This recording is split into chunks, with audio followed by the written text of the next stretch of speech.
Hi, everyone. This is the demo debate for the September or the fall public forum NSTA China topic. Resolved, social media has been more beneficial than harmful. Tejas and I affirm. Our sole contention concerns the spread of information. Almost a quarter of the world's population is now on Facebook. In the United States, nearly 80% of all internet users are on this platform. Because social networks feed off interactions among people, they become more powerful as they grow. Without social media, social, ethical, environmental, and political ills would have minimal visibility. Increased visibility of issues has shifted the balance of powers from the hands of a few to the hands of the masses. This ease of information is crucial for society for two reasons. The first is organized protests. Social media has revolutionized protests as a, quote, network social movement, creating a new type of protest with campaigns that are decentralized, leaderless, and spontaneous. Chan in September wrote that because of the formation of action networks in a space of autonomy on social media, protests can emerge suddenly and scale up quickly because of activists' expressive behavior and the viral distribution of personal action frames online. Like all governments, they require checks by the public to keep governments accountable. Social media can aid the maintenance of movement infrastructures and resources, such as connection with political actors and a more positive view towards protests, which is why he concluded that social media has the effect of people sharing political ideas on social media up to 80% of the time. Additionally, social media are tools that allow revolutionary groups to lower the cost of participation, organization, recruitment, and training. Instead of organizing campaigns around fixed dates, protest movements can reach hundreds of thousands of adherents with a single Facebook post or Twitter feed, launching a massive call to action in seconds. For example, in 2018, authorities in Sudan implemented a complete internet shutdown as a reaction to protests across the country, which were organized via social media in less than a day. The protesters were calling for the ruling military council to hand over power to citizens, a key aspect of a just government. As a result of the shutdown, citizens were unable to communicate online with loved ones, and protesters had to resort to word-of-mouth tactics. This limited their reach and the speed in which they could effectively organize. The responses to social media protests speak for themselves. The backlash and extreme responses from governments and dictatorial regimes prove the importance social media has in facilitating good governance and equitable outcomes for society. For example, Twitter and Facebook both regularly receive requests from the Turkish government to take down the content they do not approve of. Twitter has actually received more content removal requests in Turkey than any other country in the world. However, these attempts to silence the population were unable to quell societal progress, which is why these social media-assisted protests in Turkey and Egypt have given newfound freedom to millions. The second is giving a voice to the oppressed. As a result of social media's ease of spreading awareness from documenting and sharing unfiltered images and videos of police violence to inciting legislative changes from local leaders, social media's role in prompting and sustaining social movements cannot be understated. For example, we've seen the biggest racial protest in US history through the Black Lives Matter movement, instigated entirely through social media. The impacts are not narrowed down to racial justice. As a result of the social media movement, efforts to erase voting rights, trans rights, and abortion rights for millions of people are escalating across the country.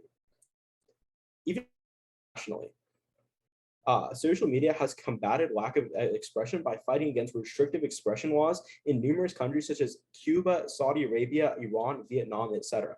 Bench in 2020 argues these laws restrict speech to protect national security, also known as the regimes.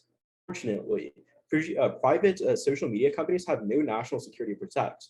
While companies simply want to make a profit, they have no incentive to create additional barriers for outletting information in oppressed countries, since they get millions of international views, and at the same time, these suffering countries spread their crucial message.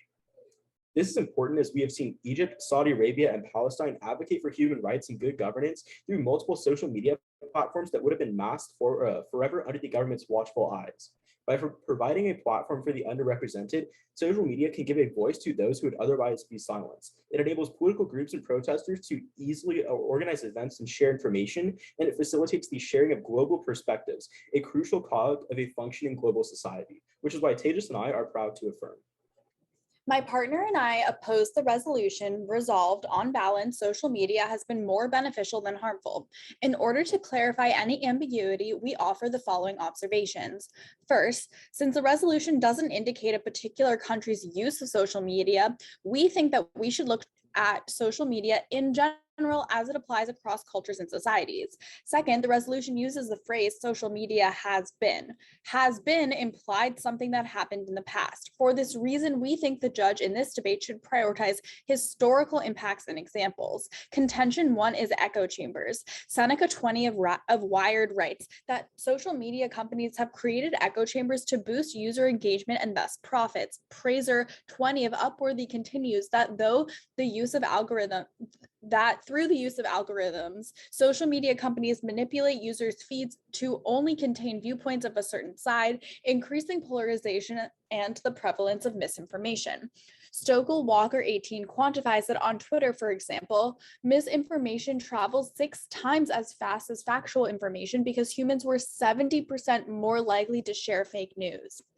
Echo chambers are problematic, as Win 20 explains that people are only seeing arguments and evidence from their original side of the political spectrum, and they're never exposed to the other side's views, which has created a crisis. For example, use the United States.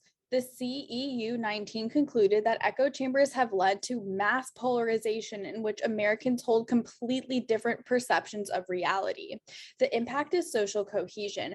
American University 21 explains that when two groups don't accept the same information, it impedes any nation's ability to cooperate and solve problems within their society.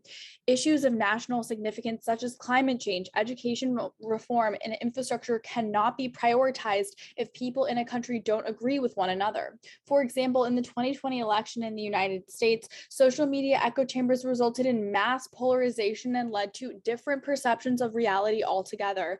In fact, Bump 21 of the Washington Post quantifies that 30% of all Americans believe that Joe Biden didn't legitimately win the election.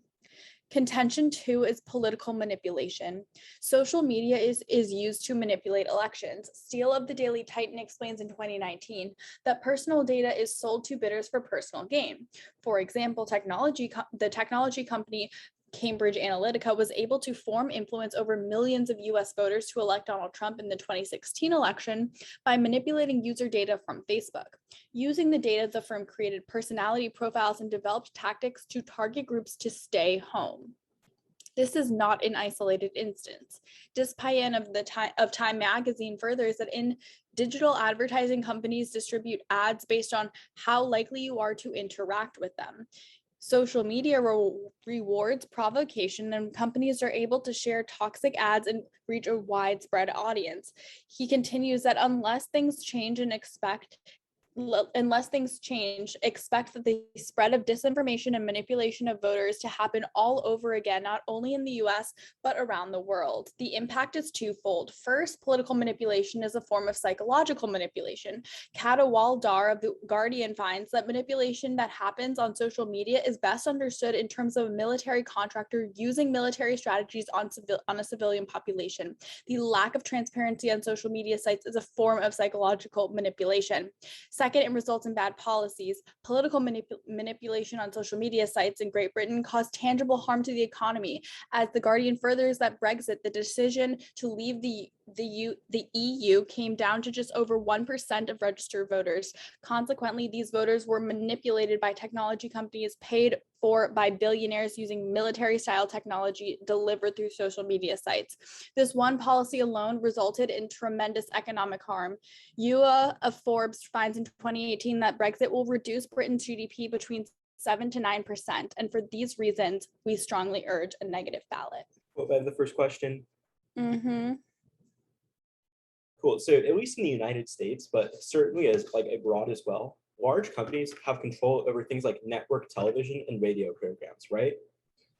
Sure. For instance, yeah. So if that's true and social media didn't exist, wouldn't these large corporations, which you say, and billionaires at risk, which you say were responsible for bad policies in places like Britain, still be able to control political outcomes and thus the same bad policies? I would say no for a couple reasons. Number one, they're not able to target data in the same way that we say Cambridge Analytica and other tech companies are. And that is what is actually causing the mass spread of disinformation, because they're able to target users and then spread it out in mass.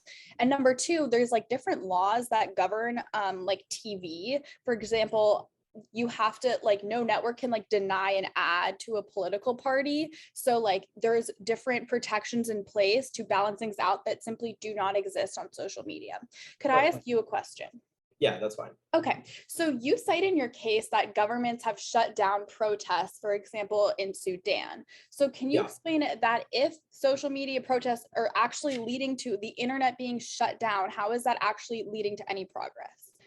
Yeah, so we were saying it's one example showing how uh, oppressive regimes are incredibly scared of the massive potential that social media has. We would say also that even if the internet gets shut down for a small amount of time, there are still a lot of ways for the people who were, exposed or victim to those shutdowns to regain access to the internet. Which is why now, like for instance, Sudan again has access to the internet, and these same political movements are certainly still happening. But what's to stop them from just shutting it down again? So yeah, the unique part of our impact is we say that even though the government attempted to stop progress from occurring, the societal changes already been kickstarted and these movements have already occurred. We would Okay, also so say, as per your own analysis, that we should mainly evaluate things that have already happened in the past, which we say you've already okay, seen but societal yeah, so change and let's talk uprisings. about happening in the past. You specifically sure. cite Turkey as an example of where freedom has been adopted as the result of social media. But Yeah. in the time frame you're referring to, Erdogan has further consolidated his power. So can you name specific reforms Turkey has put in place as a result of the online protests? Yeah, so I'm not personally an expert on Erdogan's policies, but what I can tell you is that our author indicates that as a function of better societal or uh, better political activism that happens from social media, there's been at least less oppressive governance from actors like Erdogan. That's about Cross. My time starts now. My opponents began their speech by saying that the most important factor of this round is evaluating historical precedent, and we completely agree with them. If you look at our evidence, it indicates that social media has assisted protests and has increased good governance within countries like Egypt to Saudi Arabia, empirically benefiting millions of lives. The reason as to why you should prefer our historical examples over theirs is by way of the fact that we provide the comparative. Prior to the emergence of social media, these countries were not experiencing successful protests, but after social media became more powerful, there was international support for reforms, all of which ended up working, helping millions across the globe. But even with that being said, let's look at the specific arguments that my opponents address in their case. The first argument that they make is about an echo chamber. Firstly, they have to win that an echo chamber even forms because of social media, but this is blatantly false. Again, looking at the historical precedent. Chapman 18 finds that 96% of Facebook users don't click on more than one opinion piece every 3 months, and only a very small minority of people retreat to social media echo chambers through social media.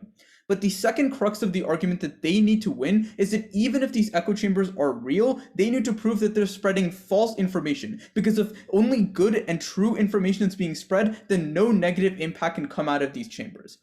That is not true, because firstly, fake news in social media is actually less prevalent than people assume. Alcott 18 finds that only 14% of US adults get fake news from get their news from social media, with television still being more influential by a large margin. And secondly, it's not even unique to social media. CITS 18 finds that fake news has existed throughout history, in print journalism as well, through things like yellow journalism, in which writers over-exaggerated and bent their truth to attack readers. If anything, it's better now, because before, people only had access to limited information, but now they can find different information and credible sources to detect that fake news.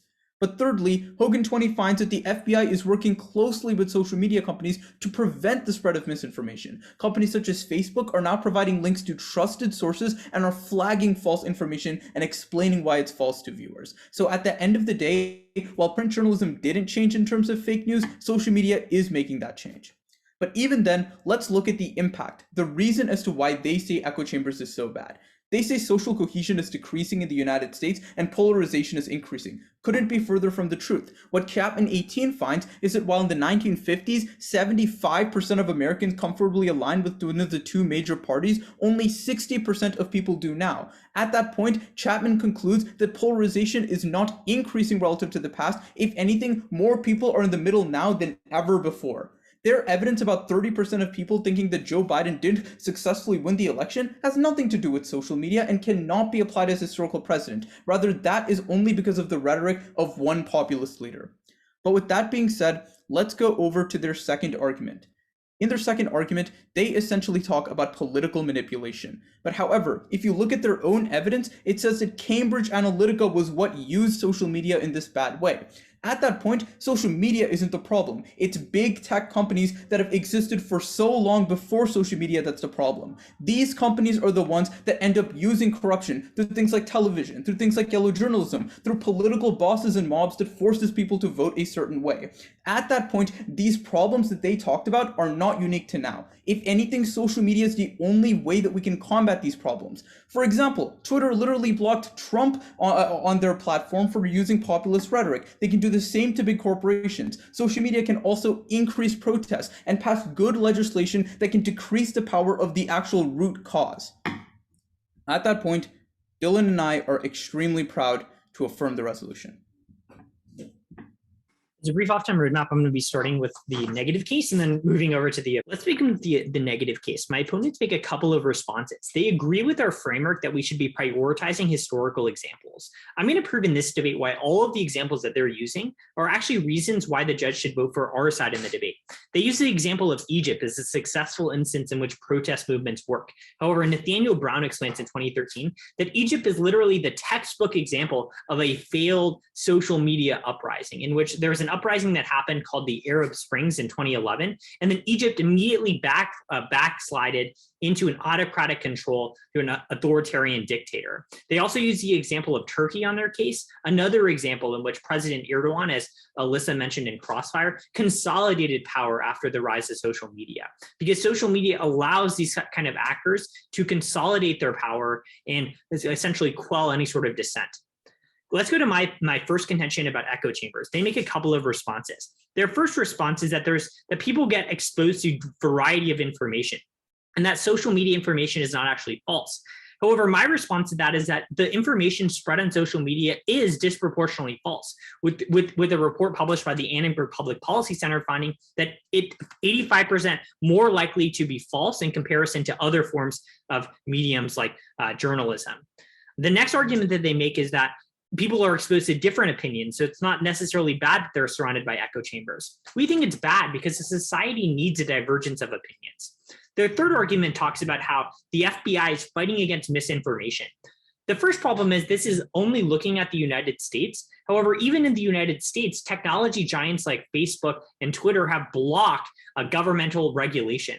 And secondly, it's comparatively not as impactful as the regulation that happens for print journalism and TV journalism. Next, they say that 60% work right now.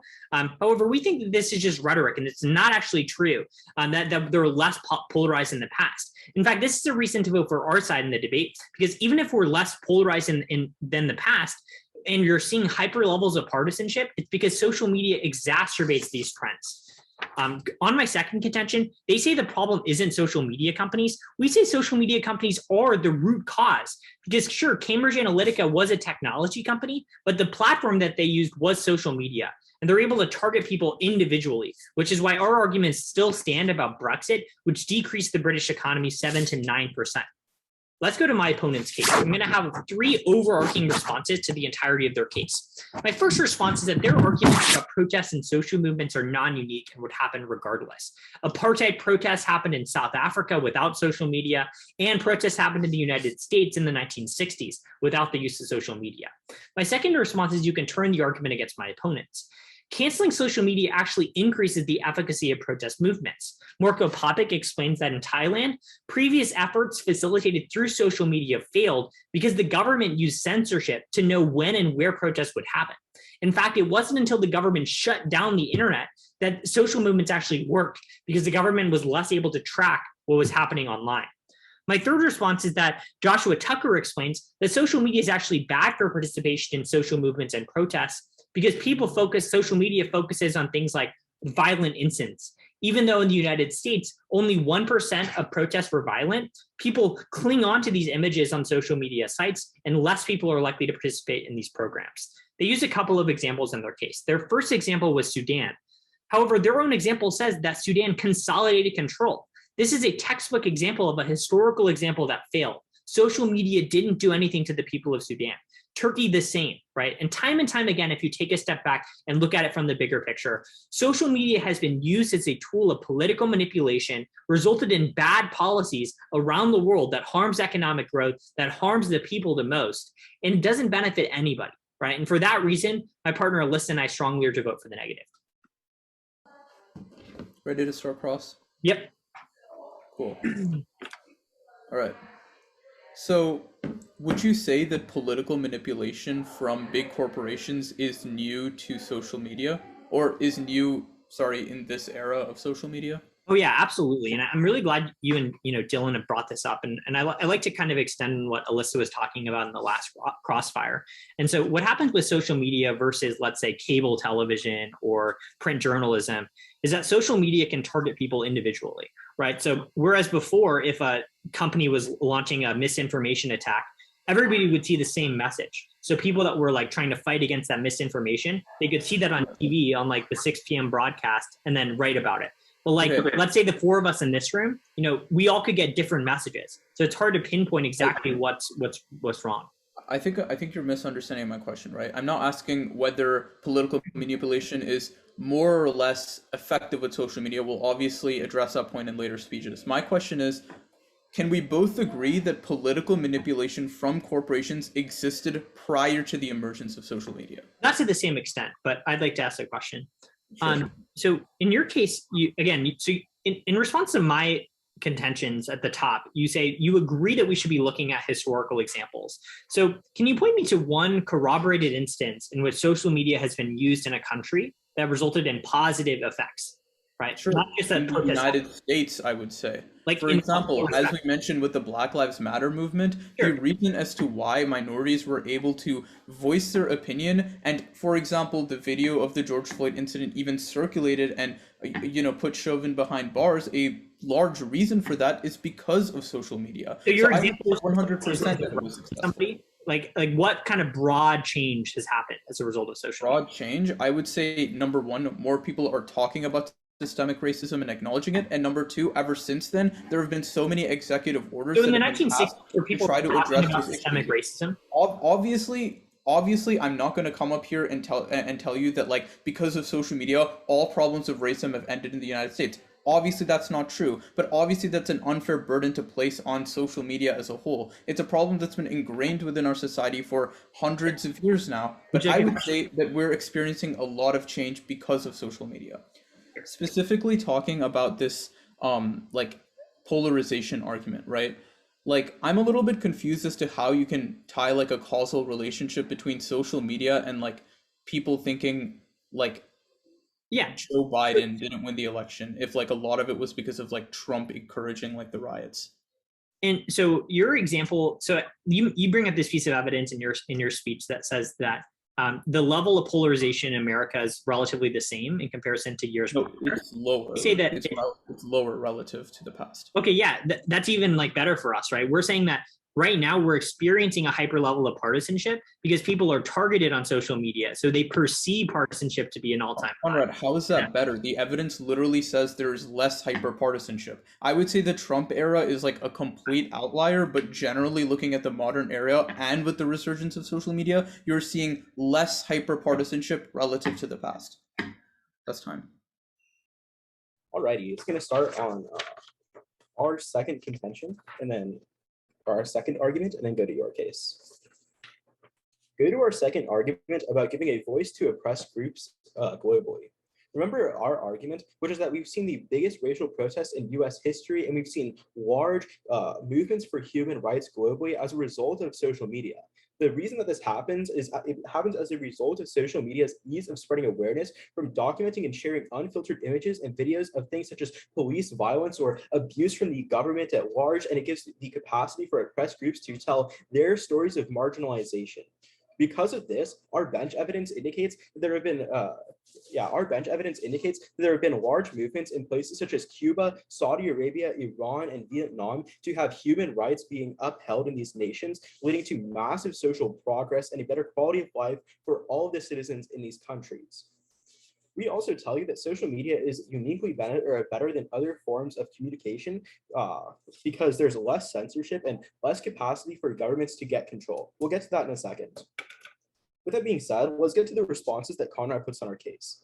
First, he says that the argument is non-unique and that there can still be protests regardless. And then second, he says that removing social media increases the efficiency of protests. Group both of these responses because what our indicates is that even if these isolated incidents have been true, we would say at large, social media arms the public with the capacity to communicate, and the warrants as to why social media-led protests are better is because they're decentralized and they can happen instantly, which gives the government less capacity to shut these protests down. That also responds to the third term that they give.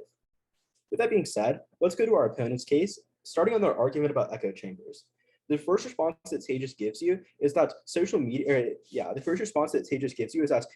of the information that is received on social media is not false. Conrad says there's an 85% increase in the propensity for information to be false, but we would say it doesn't really matter if there's an 85% increase in the possibility of information being false if what Tejas tells you is that there's a very low baseline probability for false information in general. Second, Tejas tells you that the FBI has been able to shut down false information. Conrad says that it's only in the United States and that companies block government intervention. There are two issues. One, no, it's not just in the United States. Tejas's example is about the FBI shutting down global misinformation to uphold human rights. Second, if this argument is true about social media networks shutting down intervention, then that's a reason why their second term that they give on our case doesn't matter, because then governments will be able to intervene with social media and use censorship. Finally, Tejas tells you on this contention, there's been a decrease in polarization. Conrad says that less polarization, Conrad misunderstands our argument and says that there's less polarization in the past, but that's not true. We said there's uniquely less polarization now as a result of social media. Finally, extend the argument that Tejas gives you, which says that social media is not the root cause of all the problems they detail. This falls in line with the analysis that we've given you all around. Even if social media has disinformation and has negative things flow through it, we would say overarchingly, bad actors such as large corporations and lobbying groups are still going to be able to exert power, and false news is always going to be able to exist through things like yellow journalism, network television, and radio programming. But the unique benefit is that social media increases the power of the people in general. I'm going to start on our case, starting with the framing. And then I'll go to my opponent's case. Is everyone ready? All right, let's begin. Remember the framework we laid out at the beginning of the round. The judge should look to general examples, looking at the whole world, and past historical examples, because that will be the best way to determine what social media's role has been overall, holistically. With that in mind, let's go to why you're voting for us. And that's going to be on our second contention about political manipulation. What we tell you in our case from Steele is that data is sold for financial gain for for-profit companies. And we saw that with Cambridge Analytica selling data on social media, and then we're able to target ads in the 2016 election. They have a profit incentive to do this, and as a result, they're able to target disinformation en masse. Now, my opponents have, and so that's really problematic because it can lead to horrible political outcomes. For example, only 1% of the population flipped in the Brexit campaign because of disinformation that was targeted, and as a result, Britain left the EU and are seeing a 7 to 9% decrease in their GDP, which is resulting in real financial harm for the people of Great Britain. Now, my opponents have several responses. Number one, they say that there's a low baseline for false information, but they don't really respond to what our Annenberg evidence tells you, which is that this is 85% more likely than with other types of mediums that my opponents say have disinformation. So we are still showing you a unique increase. Next, they talk about how the FBI is going to solve this. The FBI only has jurisdiction in the United States. They cannot solve this on a global scale. We say look to the entire world. And number three, they say that there's always going to be misinformation on other mediums. Number one, again, we say this is comparatively worse. And number two, what my opponents have failed to address for the entire round is that other mediums cannot target information in the same way that social media can. It goes out instantaneously. It goes out to people based on their personal identifications. And as a result, it reaches more people and it has a bigger harm. Now let's go to my opponent's case. They don't respond to a few things. Number one, they don't respond to the Thailand example where we tell you that the government was able to stop protests because they saw where it was happening online and then shut it all down. My opponents say, oh, social media is decentralized, so it's more effective. No, we say that it's actually more centralized because the government can identify where protests are happening and as a result, shut it down. Next, my opponents failed to respond to our Tucker analysis, which says that violence is more popular on social media, it gets more clicks, and as a result, when people see that violence, they are less likely to want to participate in the protest because they see that it is violent and they don't want to be involved. My opponents read a lot of examples from Cuba, Iran, and Saudi Arabia about improvements made, but they cite no specific examples. All of these countries have had the same governments. They don't show any tangible improvements. But on our side, we show you specifically that because social media allowed 1% of people in Britain to be targeted, they changed the outcome in the Brexit election, and that led to real financial harm. And for these reasons, we urge you to negate. Starting time in 3, 2, 1. Would you all like the first question? Dylan, do you have a question? Yeah, sure. So you say that even if there's even if the 85% increase in false media is not that much, it's still significant. Why would that minuscule impact be enough to outweigh like large-scale societal progress that's occurred? What is the large-scale societal progress that has occurred? Like the examples in your case have either backslid after the protests, or you can't give us any specific examples of improvements that are made. Our evidence indicates in countries like Cuba and Saudi Arabia, Okay, social media has allowed a bypass of restrictive laws, which overall has led to greater governance for millions of people as a general. Like how? There's no change in government. They have the same government. Not true. For example, in Saudi Arabia, there was significant improvements in terms of women's rights in recent years. Specific example for you as to how social media has directly benefited these countries and directly improved good governance. So if the government, so I guess my question then is, let's say there was a protest that was facilitated on social media that was trying to overthrow an oppressive government. Why can't, as you mentioned, why can't the government just shut down social media? I mean, we can talk hypothetics all we want here, but I would say that at any protest that was arranged specifically to topple a government, regardless of whether or not it utilized social media or not, probably the government would try to shut it down. The key difference is that social media can garner so much public support that it becomes significantly harder for the governments to topple such protests without garnering international audiences that hurts their soft power and better holds them accountable. Right, but in your example, for example, Egypt, okay, so they used social media, there were protests, but in the end, that didn't result in the tangible democratic changes that your case would have us think that it did. Yeah, so I guess the issue of Egypt is kind of confusing, right? I think the biggest problem that I think has been going on in this debate is Arab Springs led to certain, backslides in democracy equals it's because of social media. That's not true. Our argument is that social media has the ability to make protests more effective and to We're not saying that social media necessarily caused all of the backsliding. We're just saying that you're failing to prove there's any benefit. Also, I think we're also saying that the benefit with backsliding example of Saudi Arabia. You can nitpick one example of Egypt, but as long as our warranting that social media does have the ability to make protests more effective. So I think the difference though is that the question of has the ability to be successful is irrelevant when we frame the debate on past historical examples. Saudi Arabia, I already covered that What example. happened? United What States, changed in Saudi Arabia, though? women's rights. But also, we would see Yeah, this or probably like- just a piecemeal reform by the government as opposed to real substantiated change that could have happened without social media. I mean, I don't know what the counterfactual, like, if social media didn't exist, like, what Saudi Arabia would have been People in Thailand. better? Like, why?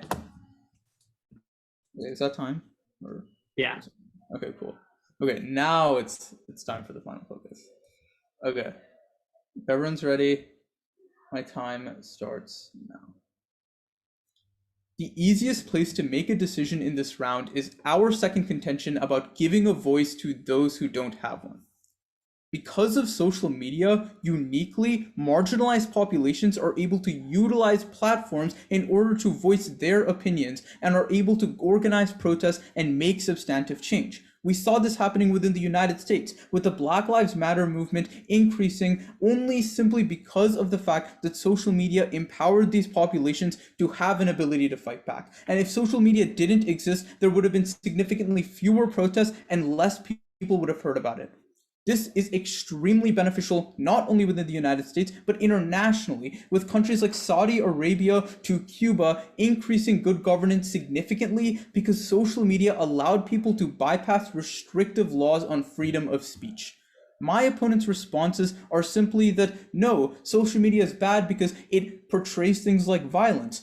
But we would say that these responses really don't matter because none of them have any data attached to them about protests actually decreasing. Governments will always be able to shut down protests, and there's always going to be danger involved with protests. However, the unique difference is that you are seeing millions of more people engage in protests on an international level ever since the emergence of social media, which is past present that can't be refuted.